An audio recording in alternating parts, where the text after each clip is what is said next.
ગરમી માઝા મૂકવા જઈ રહી છે। વૈશાખી વાયરા વાતા હોય એવું અત્યારે જ દેખાઈ રહ્યું છે। ફાગણમાં અત્યારે વૈશાખી વાયરા, બાકી હોળી પહેલા તો ઠંડીનો હજી આપણને એમ ચમકારો જોવા મળતો હોય, પણ એ ચમકારો ગાયબ થઈ ચૂક્યો છે। અને મોટા શહેરોની તો વાત શું કરવી, 40-41 અત્યારથી જ ટેમ્પરેચર। અને આ બધા વચ્ચે રેડ, ઓરેન્જ, યલો એલર્ટ પણ જાહેર કરી દેવામાં આવ્યું છે। 7 જિલ્લાઓમાં આજે આખો દિવસ રેડ એલર્ટ રહ્યું હતું। એની સાથે કેટલાક જિલ્લાઓમાં ઓરેન્જ એલર્ટ અને યલો એલર્ટ પણ રહ્યું હતું। અને બપોરના સમયે જે રસ્તા પર નીકળ્યા છે એમને ખબર છે કે ગરમીનો પ્રકોપ કેવો શરૂ થઈ ગયો છે, પણ આ પ્રકોપ આગળ જતા હજી વધારે હેરાન પરેશાન કરવાનો છે।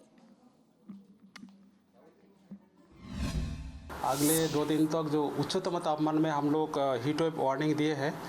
पहला दिन जो है मतलब 11 तारीख जो है आज का सीवियर हीट वेव के लिए सौराष्ट्र का बहुत गुजरात रीजन दोनों के लिए दिया गया है।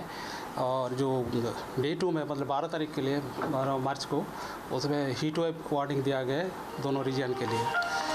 अभी जो पोजीशन है, जो हवा का जो दिशा है उत्तर पूर्व से पूर्व है। और जो उच्चतम तापमान जो है जो NLC में रहेगा 48 आवर्स में, और उसके आगे जो दिन है उसके 2 से 3 डिग्री सेंटीग्रेड टेम्परेचर डाउन होने का पूर्वानुमान है, वो उच्चतम और लघुतम तापमान में। और जो सीवियर हीट वेव का डिस्ट्रिक्ट इसमें आए हुए हैं हमारा कच्छ में सुरेंद्रनगर, राजकोट, पोरबंदर, जूनागढ़, मोरबी एंड जो गुजरात रीजन में है सूरत में। કચ્છમાં રેડ એલર્ટ, વિચાર કરો કે પહેલેથી જ આમ તો કચ્છ એટલે ગરમીમાં તો વાત જવા દો, માથું ફાડી નાખે એવી ગરમી, અને એમાં પણ આ શરૂઆત અને એમાં જ પહેલું જ રેડ એલર્ટ કચ્છમાં આપવામાં આવ્યું। પણ એની સાથે સાથે દક્ષિણ ગુજરાતમાં પણ એવી જ ગરમી પડી રહી છે। સુરતમાં પણ ભયંકર ગરમી, 40 ડિગ્રીને તાપમાન આજે અડી ગયું છે। હજી તો આ માર્ચ મહિનો ચાલી રહ્યો છે અને માર્ચ મહિનાનો હજી તો મધ્યાહને આપણે પહોંચ્યા માંડ છીએ, ત્યાં જ ભયંકર ગરમી એ કચ્છ હોય કે દક્ષિણ ગુજરાતમાં સુરત હોય, બંને જગ્યાએ અનુભવાઈ રહી છે। અને એની સાથે સાથે મધ્ય ગુજરાતમાં પણ આમ મોટા ભાગના તમે શહેરોની અંદર જુઓ, અમે બાજુમાં તમને તાપમાન બતાવી રહ્યા છીએ, મોટા ભાગના શહેરોમાં 40, 39, 41 ને ક્યાંક તો તાપમાન અડવા આવ્યું છે। અને લોકો અત્યારથી જ વિચારી રહ્યા છે કે જો શરૂઆત આવી છે તો પછી જ્યારે ભર ઉનાળે મે મહિનો આવશે ત્યારે શું હાલત થશે। મોટું એટલું છે કે આ હીટ વેવ્સ જે અગેન આવવાની શરૂ થઈ ગઈ છે, જે આપણે એમ વિચારીએ કે મે કે જૂન મહિનામાં આવે, પણ એ અગર માર્ચ મહિનામાં આવી જાય છે તો આ આઈ થિંક સો કે ભાઈ જે ગ્લોબલ વોર્મિંગ છે એનું પ્રમાણ વધી રહ્યું છે। અને એના કારણે જે અગર આપણે આટલા એજ પર આવીને કે આપણે બહાર નીકળીએ તો સન ટેનિંગ થઈ જાય છે અને સન સ્ટ્રોક લાગી જાય છે, જેના લીધે આપણા શરીરમાં પાણીનું પ્રમાણ ઓછું થઈ જાય છે।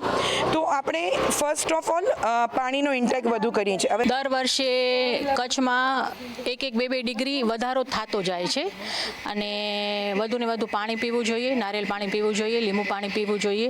ઉનાળાની શરૂઆત સાથે જ રાજ્યની અંદર આકરી ગરમીનો અનુભવ થઈ રહ્યો છે। ગઈકાલે ભુજમાં 42 ડિગ્રી જેટલું તાપમાન નોંધાઈ રહ્યું હતું। જે રીતે સતત ગરમી પડી રહી છે તેની સીધી અસર લોકોના જનજીવન ઉપર જોવા મળી રહી છે। જોઈ શકાય છે તે પ્રમાણે ભુજના પણ મોટાભાગના રસ્તાઓ છે તે બપોર પડતાની સાથે સુમસામ જોવા મળતા હોય છે, કારણ કે લોકો ગરમીના કારણે ઘરથી બહાર નીકળવાનું ટાળતા હોય છે। જે લોકો બહાર નીકળતા હોય છે તે લોકો પણ ગરમીથી બચવા માટે ટોપી, ચશ્મા અને મોઢા ઉપર રૂમાલ બાંધતા હોય છે। ગરમીથી રાહત મેળવવા માટે લોકો ઠંડા પીણાનો ઉપયોગ કરતા હોય છે।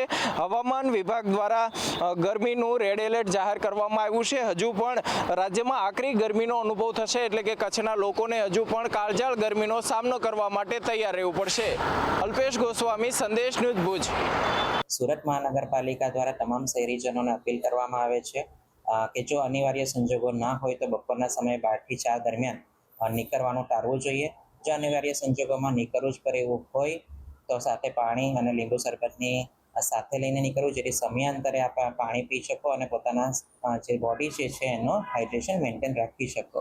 ખાસ કરીને જે વૃદ્ધો છે, સગર્ભા બાળકો છે અને અસગર્ભા માતાઓ છે અને બાળકો છે, એમને ખાસ તકેદારી રાખીને અનિવાર્ય ગઈકાલે એક ઘટના સામે આવી હતી છોટા ઉદેપુરથી, જેણે આખા રાજ્યમાં હાહાકાર મચાવી દીધો હતો, રાજ્યની અંદર જાણે હડકંપ લાવી દીધો હતો. એક 3.5 વર્ષની બાળકીની બલિ આપવાનો કિસ્સો સામે આવ્યો હતો. એક માનસિક વિકૃત, એક તાંત્રિક, એક ભુવાએ કુહાડીથી એ બાળકીનું ગળું રહેસી બલિ આપી હોવાનું સામે આવ્યું હતું. ખુદ એસપીએ પ્રેસ કોન્ફરન્સ કરી હતી અને એ વખતે કહ્યું હતું કે બાળકીનું ગળું કાપી એનું લોહી મંદિરના પગથિયા પર ચડાવવામાં આવ્યું હતું. પણ આજે જ્યારે એ વ્યક્તિને ઝડપી પાડવામાં આવ્યો છે, એની તપાસ કરવામાં આવી, તો એ વારંવાર પોતાના નિવેદનો બદલી રહ્યો છે. ક્યારેક કહી રહ્યો છે અદાવત છે, ક્યારેક કહી રહ્યો છે બેનના મોતનો બદલો છે, ક્યારેક કહી રહ્યો છે બેન જીવે છે. આખરે છે શું? કૃણાલ પાસેથી જાણી. રૂપુર રીતે છોટાઉદેપુરના બોડેલીના પાણેજ ગામમાં 3.5 વર્ષની આ બાળકી, જેની અંધશ્રદ્ધા કે બલિના નામે તેનું ગળું કાપી નાખ્યું હોવાની વાત સામે આવી હતી અને લાલા તડવીની ધરપકડ કરવામાં આવી હતી. પોલીસ તેની પૂછપરછ તો કરી રહી છે, પરંતુ આ લાલો તડવી પોલીસને પણ ગોળ જવાબ આપી રહ્યો છે. તેણે પહેલા પોલીસે જણાવ્યું કે તેની બહેનોની હત્યા મામલે તેણે આ બાળકીની હત્યા કરી છે. જોકે પોલીસે તપાસ કરતા લાલા તડવીની બંને બહેનો જીવિત હોવાનું સામે આવ્યું છે. બાદમાં તે કહે છે કે આ જે દીકરી છે તેની માતા સાથે તેની બોલાચાલી થઈ હતી, તેના કારણે તેણે હત્યા કરી છે. જોકે તેની પત્ની પણ લાલા તડવીને થોડા સમય પહેલા છોડી ગઈ હતી અને આ લાલા તડવી માનસિક વિકૃતિ હોવાનું હાલ પોલીસ દાવો કરી રહી છે. ત્યારે આ અંધશ્રદ્ધા બલી હતી કે પછી અદાવત હતી, આ મામલે હજુ પણ ગોળ આ સવાલોના જવાબ ફરી રહ્યા છે. અને આગળ વાત કરવી છે હાસ્ય કલાકાર હકાભા ગઢવીની. આમ તો લોક કલાકાર છે, સાથે સાથે હાસ્ય રસ પણ પીરસતા રહે છે, પણ આજે ખૂબ ગંભીર વાત એમના દ્વારા કરવામાં આવી. એમનું કહેવું છે કે એમને બેનને ઇમરજન્સીમાં એ રાજકોટ સિવિલ હોસ્પિટલમાં લઈ ગયા અને 5 કલાક સુધી એમના બેનનું સીટી સ્કેન નહોતું કરવામાં આવ્યું. સામે હોસ્પિટલ તંત્ર દ્વારા પણ જવાબ રજૂ કરવામાં આવ્યો છે. એમના દ્વારા કહેવામાં આવ્યું છે કે એવું કંઈ જ નથી જે કહી રહ્યા છે એ થોડું વિરોધાભાસી વાત છે, થોડુંક કદાચ ગેરસમજ થઈ છે, કારણ કે એનેસ્થેશિયા આપવાનો હતો અને એના માટે આ વસ્તુ થઈ રહી હતી. સાથે જ રાજકોટમાંથી દર્શિતાબેન, ધારાસભ્ય દર્શિતાબેને પણ એ જવાબ આપ્યો છે કે હોસ્પિટલ તંત્રની જો કોઈ બેદરકારી હશે તો પગલાં લેવામાં આવશે, પણ પ્રથમ દ્રષ્ટિએ એવું નથી દેખાઈ રહ્યું. હોસ્પિટલની બેદરકારી હશે, જો ક્યાંય પણ કંઈ જણાશે તો કાયદેસર વ્યવસ્થિત પગલાં ભરવામાં આવશે. પણ કોઈ ધ્યાન આપ્યું નથી. સાહેબ 5 કલાકે સીટી સ્કેન થયું છે મારા બેનનું. 5 કલાકમાં માણસ મરી જાય. લાઈન નથી આમ 10-12 જણાની ખાટલાની. આપ સીસીટીવી કેમેરા છે, આપ જોઈ શકો છો અહીંયા જઈને તમે. લાઈન હતી આમ. એટલે મેં કીધું ભાઈ ફટાફટ આમ લઈ લો, સિરિયસ છે કીધું. તો એ એક લુખો વાત કરતો, મેં ડૉક્ટર મારી સાથે વાત કરતો હતો કે વારો આવે ત્યારે આવે, બાકી ન આવે તો બે જાઓ શાંતિથી કહે. કીધું ભાઈ હું હકાભા ગઢવી છું, કલાકાર છું, તું મારે આવું વર્તન ભાઈ તમે ડૉક્ટર સાહેબ આવું કરો છો તો નાના માણસ શું થયું છે અહીંયા? હું એ વિચાર કરું છું નાના માણસ તમે શું જવાબ આપતા છો અહીંયા? અને સાહેબ મેં એમ કીધું, હું એમ કીધું તમે મારો વારો પહેલાં લઈ લો એમ. પણ આમાં સિરિયસ કોણ છે તમે જરા જુઓ. રાજકોટ સિવિલ હોસ્પિટલમાં સારવારને લઈને લોક સાહિત્યકાર હકાભા ગઢવીએ સવાલ ઉઠાવ્યા હતા. આ જ અંગે આપણી સાથે વાતચીત કરવા માટે રાજકોટ સિવિલ હોસ્પિટલના ડૉક્ટર હપાણી છે. મેડમ, આખી ઘટના શું થઈ હતી ત્યારે? 25 ફેબ્રુઆરીએ આ પેશન્ટ આપણે ત્યાં ટ્રોમા સાથે આવ્યું હતું. એમને એનસીસીટી પ્લેન બ્રેઇન સ્ટડી કરાવવાનો હતો સીટી સ્કેનમાં. હવે એ જે તે સમયે 11:20 આપણી પાસે આવ્યું ત્યારે ઓલરેડી આપણે ત્યાં અંડર એનેસ્થિશિયા અને અંડર કોન્ટ્રાસ્ટ અમુક પેશન્ટ પ્રિપેર થઈને કામ એમનું ચાલી રહ્યું હતું, સીટી સ્કેન ચાલી રહ્યું હતું. એટલે આપણે આ પેશન્ટને કીધું તમે જરાક વેઇટ કરો, કામ ચાલી રહ્યું છે, એનું પતે એટલે તમને લઈ લઈએ અંદર. 11:49 આપણે આ પેશન્ટને અંદર લીધું. આ સીસીટીવી ફૂટેજ છે આપણી પાસે. 20 આવ્યું, 11:20 આવ્યું અને 11:49 આપણે અંદર લીધું અને એ પેશન્ટ અંદર હલતું હતું એટલે આપણે એમને 12 વાગે પાછા બહાર કાઢવા પડ્યા. પછી આપણે શીશીવાળા સાહેબને ફરીથી ફોન કર્યો અને એ લોકો આવ્યા એટલે અંડર એનેસ્થિશિયા આ પેશન્ટનું આપણે સ્કેન કર્યું અને હજી તો પેશન્ટ એનેસ્થિશિયાની અસરમાંથી બહાર આવે, ભાનમાં આવે ત્યાં તો આપણે એમને રિપોર્ટ પણ આપી દીધો હતો. તો ડિલે એટલા માટે થયું હતું કેમ કે બીજા કોઈ ગરીબ દર્દીનું already under anaesthesia under contrast study ચાલી રહ્યો હતો. 4-5 કલાકનો તો ટોટલ સમય પેશન્ટ અહીંયા રહ્યું જ નથી. આપણી પાસે દરેક વસ્તુના હું જે આ સમગ્ર બાબતે મેં રાજકોટ સુપ્રિન્ટેન્ડન્ટ ડૉક્ટર મોનાલીબેન માકડિયા સાથે હમણાં જ વાત કરી હતી. બેનના સીટી સ્કેન બાબતે જે ડિલે થઈ છે એ બાબતે વિષય એવો હતો કે બેનને એનેસ્થેશિયા આપી અને સીટી સ્કેન કરવું પડે એવું હતું, પરંતુ દર્દીએ એનેસ્થેશિયા માટેની મંજૂરી ન આપી અને એને લીધે થઈને દર્દીએ એવું કીધું કે મારું એમને સીટી સ્કેન કરો. એટલે પેશન્ટને જ્યારે સીટી સ્કેન માટે લઈ જવામાં આવ્યું ત્યારે પેશન્ટની મૂવમેન્ટ એટલી બધી હતી કે એ સંજોગોમાં વગર એનેસ્થેશિયા સીટી સ્કેન થઈ શકે એવું નહોતું. એટલે એ લોકોએ ફરીથી દર્દીને રિક્વેસ્ટ કરી કે તમે એનેસ્થેશિયાની મંજૂરી આપો તો જ આ સીટી સ્કેન થઈ શકશે. એટલે આ બાબતે લઈને કદાચ એવું બને કે સીટી સ્કેન કરવામાં થોડો વિલંબ થયો હોય અને સાચી વિગત અને સાચી હકીકત છે એની સંપૂર્ણ ન્યાયિક તપાસ કરવા માટે થઈને હમણાં જ મેં ડૉક્ટર મોનાલીબેન માકડિયા સાથે વાત કરેલ છે. આ બાજુ સુરતમાં 2 લોકોના મોતથી હોબાળો થઈ ગયો છે અને આરોપ લાગી રહ્યો છે કે બંનેના મોત પોલીસના કારણે થયા છે, પણ વાત કંઈક એમ છે કે જુગારધામ ચાલી રહ્યું હતું, પોલીસને બાતમી મળી અને પોલીસે એ જુગારધામ પર દરોડા પાડ્યા અને પોલીસના જેવા દરોડા પડ્યા કે એ જુગારધામમાં દોડધામ મચી ગઈ. તાપી નદીની નજીકમાં એ જુગારધામ ધમધમી રહ્યું હતું અને 2 જુગારીઓ એ પોલીસથી બચવા માટે તાપી નદીમાં કૂદી ગયા અને જ્યારે તાપી નદીમાં કૂદ્યા, કદાચ તરતા નહીં આવડતું હોય અને તાપી નદીમાં ડૂબવાથી એમના મૃત્યુ થઈ ગયા અને આરોપ હવે પોલીસ પર લાગી રહ્યો છે. मेरे को कुछ पता नहीं, मैं तो घर में थी. क्या हुआ?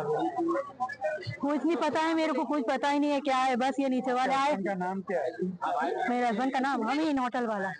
क्या काम करते हैं? रिक्शा चलाते. अब आपकी मांग क्या है? हमारे बच्चे का पोषण करो. 2 बच्चे थे, छोकरा छोटे छोटे है बच्चे, बढ़ते बच्चे जो तो कॉलेज जा रहे थे. जिसको नहीं आता उसको मरने दिया अंदर. अरे वो के भी रहने को तीर के नहीं आ रहे, के भी आता है कि मेरे को तीरता है तो मेरे को बचाने जाने दो, तो भी नहीं छोड़ा. डिस्टर्ब वाले ने मर गए, उसके बाद निकलने का क्या फायदा उसको निकालने का फिर. અત્યારે જ્યારે પણ બહાર આપણે જમવા જતા હોઈએ ત્યારે શું ખાવું, કેમ ખાવું એ સવાલ થાય છે, કારણ કે ક્યાંય પણ જાઓ તો એવી વસ્તુઓ નીકળતી હોય છે કે અરેરાટી થઈ જાય. અને હવે ખમણમાંથી કાન ખજૂરો નીકળ્યો છે. જી હા, ધોળકામાં શ્રી રામ ખમણમાં એક વ્યક્તિએ ખમણ મંગાવ્યા અને એમાં કાન ખજૂરો નીકળતા અરેરાટી વ્યાપી ગઈ હતી. મહેન્દ્ર પાસેથી જાણીએ કે આખી હકીકત શું છે. ચોક્કસ જણાવી દઉં કે ધોળકામાં જે ખાદ્ય ચીજ વસ્તુમાં અત્યારે જીવજંતુ નીકળવાના બનાવ બનતા હોય છે, ત્યારે ખાદ્ય ચીજ વસ્તુઓમાં ખાંડ ખજૂરો નીકળવાની ગંભીર ઘટના અત્યારે ધોળકામાંથી સામે આવી છે. ત્યારે ધોળકા શહેરમાં જે પ્રખ્યાત જય શ્રી રામ ખમણ હાઉસમાંથી અત્યારે કોઈ ગ્રાહક બપોરના સમયે નાસ્તો કરવા માટે આવ્યો હતો, ત્યારે ત્યાંના ખમણની ડીશમાંથી એક કાન ખજૂરો તેને ભાળ્યો. ત્યારે દુકાનદારને તેને જણાવ્યું કે ભાઈ આમાં કાન ખજૂરો છે, તો આ કઈ રીતે તમે પીરસી રહ્યા છો? ત્યારે દુકાનદારે એવો જવાબ આપ્યો હતો કે ભાઈ આમાં થોડો સાપ નીકળ્યો છે, આ તો ખાલી કાન ખજૂરો છે, તમારે પૈસા પરત જોઈએ તો તમને આપી દઈએ છીએ. ત્યારે ધોળકામાં ગ્રાહકોમાં હોબાળો મચ્યો હતો અને ત્યારે ગ્રાહકે વિડીયો બનાવી વાયરલ કર્યો હતો. ત્યારે ધોળકાની જનતામાં એવું પણ માંગ ઉઠવા પામી છે કે દુકાનદારો જે ખાદ્ય ચીજ વસ્તુઓમાં આવું ભેળસેળ થતું હોય તો તંત્ર દ્વારા આમાં કોઈ કાયદેસરની કાર્યવાહી કરવામાં આવે. એટલે હવે જોઈએ કે આરોગ્ય વિભાગ શું કાર્યવાહી કરે છે. પણ હવે વાત કરવી છે શિક્ષકોની. એવું કહેવાય છે कि शिक्षक साधारण नहीं होता, प्रलय और निर्माण उसकी गोद में पलते हैं. ચાણક્યે આ વાત કહી છે, પણ શિક્ષકો અત્યારે તો હૈયા હોળી કરવા માટે ગુજરાતમાં મજબૂર છે, કારણ કે શિક્ષણ સિવાયના બીજા બધા કામો એમની પાસે કરાવાય. ઉપરથી શિક્ષકોની ઘટ હંમેશા રહેતી હોય છે, ભરતી પૂરતી કરાવાતી નથી અને એના જ કારણે 1 થી 5ના શિક્ષકોની ભરતી વધારવા જૂના સચિવાલયમાં ઉમેદવારોએ વિરોધ પ્રદર્શન કર્યો હતું અને ફરી એકવાર એ જ દ્રશ્યો જોવા મળ્યા. ભાવિ શિક્ષકોને ટીંગા ટોળી કરી અને જાણે કોઈ અપરાધીઓ હોય એમ ઘસડી અને બસમાં પોલીસ ભરતી દેખાઈ હતી. સચિવાલય ખાતે ધોરણ 1 થી 5માં જગ્યા વધારવાને લઈને કેટલાક ઉમેદવારો છે તે આંદોલન કરી રહ્યા છે અને તેમના દ્વારા વિરોધ પ્રદર્શન છે તે કરવામાં આવી રહ્યું છે. કેટલાક જે સ્ટાર્ટના જે ઉમેદવારો છે તેના દ્વારા આ વિરોધ છે તે નોંધાવવામાં આવી રહ્યો છે. શેને લઈને વિરોધ છે? 1 થી 5માં જગ્યા વધારો એ અમારી મુખ્ય માંગ છે, કારણ કે હું સરકારશ્રીને એટલું જ કહેવા માંગુ છું. મારું નામ પરમાર ત્રુટી છે, ટેટ1 પાસ ઉમેદવાર. આજે આપણે તમે જુઓ કે 2010 થી લઈને 2024 સુધી 7,889 જેટલી જગ્યાઓમાં ભરતી કરવામાં આવી છે અને બીજા ધોરણોની સરખામણીમાં એ જોવા જઈએ તો પીટીસીની જગ્યામાં વધારો હોવા છતાં તમે કેમ ઓછી ભરતી કરી છે? 2011 થી લઈને અને અત્યાર સુધી 2025 સુધી ફક્ત અને ફક્ત 5,000 જગ્યાઓ આપવામાં આવી છે. પહેલા જે 5,000 જગ્યાઓ આપેલી હતી 2011 થી લઈને 2023 સુધી, 2016માં ભરતી એક્ઝામ માટે આવેલી, બરાબર છે, એના પછી કોઈ એક્ઝામ પણ લેવામાં આવી નથી. છેક 2023માં 8 વર્ષે સાહેબ એક્ઝામ લેવાય છે, બરાબર છે. લોકોને ઉંમર પણ જતી રહે છે, એના કારણે ઉંમર મર્યાદા પૂરી થવા ઉંમર મર્યાદા બી સાહેબ દરેકની પૂરી થવા આવી છે. હવે અત્યારે ભરતી નહીં કરે, નહીં લાગે તો સરકાર ક્યારે એક્ઝામ લેશે, બરાબર છે, ક્યારે ભરતી કરશે? અમે 10મા મહિનામાં અમે ફોર્મ ભરેલું હતું, બરાબર છે. આ 3જો મહિનો સાહેબ પતવા આવ્યો, અડધો પૂરો થઈ ગયો, તો પણ હજુ પૂરું કરવામાં આવ્યું નથી. અમારી માંગ એ છે કે સૌથી ઝડપથી પ્રક્રિયા પૂર્ણ કરવામાં આવે. 5000 સાહેબ 21,000 જગ્યાઓ ખાલી છે. અને હવે વાત ગુજરાતની આન બાન અને શાન એ ડાલા મથ્થા સાવજ એશિયાટિક લાયન, દુનિયામાં એકમાત્ર ઠેકાણું આપણું સૌરાષ્ટ્ર, આપણી સોરઠની ભૂમિ કે જ્યાં એ ગીરમાં પોતાનું વસવાટ કરે છે. અને એ જ ડાલા મથ્થાને લઈને હંમેશા રણનીતિ રાજનીતિ પણ ચાલતી રહે છે. હમણાં જ જ્યારે વડાપ્રધાન નરેન્દ્ર મોદી પણ આવ્યા હતા, વિપક્ષે પ્રહાર કર્યા હતા સિંહોના મોતને લઈને, એ વખતે પણ આંકડા મૂકવામાં આવ્યા. આજે વિધાનસભામાં આંકડા મૂકવામાં આવ્યા છે અને વિધાનસભામાં જે આંકડા મૂકવામાં આવ્યા છે એમાં ચોંકાવનારી વાત એ છે કે પાછલા 2 વર્ષમાં 57 સિંહોના અકસ્માતે મોત થયા છે. પણ એની છણાવટ કરવી જરૂરી છે. હિરેન પાસેથી જાણીએ કે હિરેન, આ 57 સિંહોના જે અકસ્માતે મોત થયા છે એ ઇનફાઇટના કારણે થયા છે કે પછી ટ્રેનની નીચે, વાહનની નીચે કૂવામાં પડવાથી કે વાડી વિસ્તારમાં જવાના કારણે અકસ્માતમાં થયા છે? શું કોઈ એનું બાયફર્કેશન મળી રહ્યું છે?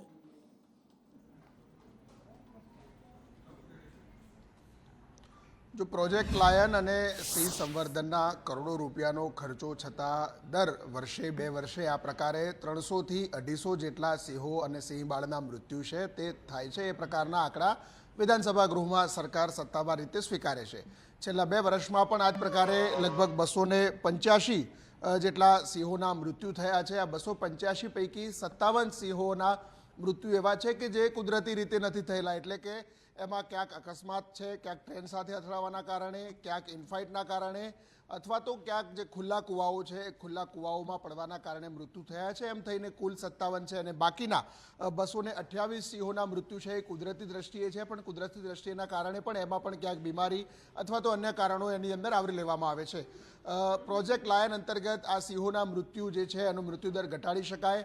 જે અકસ્માતે મૃત્યુના જે કેસો છે એની અંદર જે અત્યાર સુધી ધ્યાનમાં આવ્યા છે એવા કેસોની અંદર સરકાર મૃત્યુદર ઘટે એના હેતુથી જે કૂવાઓ છે એ ખુલ્લા કૂવાઓને બંધ કરવામાં આવી રહ્યા છે, એના ઉપર જાળી લગાવવામાં આવી રહી છે. આ સિવાય જે રેલવે લાઇન પસાર થઈ રહી છે એની બંને બાજુ પેરાફિટ કરવામાં આવી રહી છે, જેથી કરીને સિંહો રેલ પસાર થતી હોય ત્યાં સુધી ન આવે. છતાં પણ આ પ્રયાસો છતાં લગભગ વર્ષે 57થી 58 સિંહના મૃત્યુ આ પ્રકારના અકસ્માતોથી થયા છે. અને આગળ વાત કરવી છે કોંગ્રેસના ગંભીર આરોપોની. કોંગ્રેસ દ્વારા ગંભીર આરોપ લગાવવામાં આવ્યા છે. પાર્થિવરાજ કઠવાડિયાએ આજે પ્રેસ કોન્ફરન્સ કરી અને કિડની વિભાગમાં ગેરરીતિ, ભરતીમાં કૌભાંડના આરોપ લગાવવામાં આવ્યા છે. કેગના અહેવાલને ટાંકીને કહ્યું છે તેમણે કે 297 ભરતી કોઈ પણ જાહેરાત વગર કરવામાં આવી છે.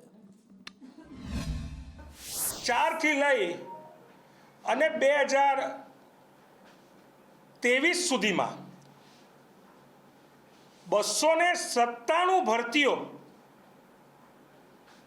297 લોકોને જે નોકરી મળી તેની કોઈ પણ જાતની જાહેરાત કિડની હોસ્પિટલ દ્વારા કરવામાં આવી નહોતી. આ 297 લોકોને બારોબાર નોકરી આપી દેવામાં આવી, આવું કેગ અહેવાલ કહે છે. કેગ અહેવાલ એ પણ કહે છે કે આ 297 સિવાય 58 ડૉક્ટર અને જે મેડિકલનું એજ્યુકેશન આપવાવાળા અધ્યાપકો છે તે પૈકીના 34 લોકોને બારોબાર નોકરી આપી દેવામાં આવી.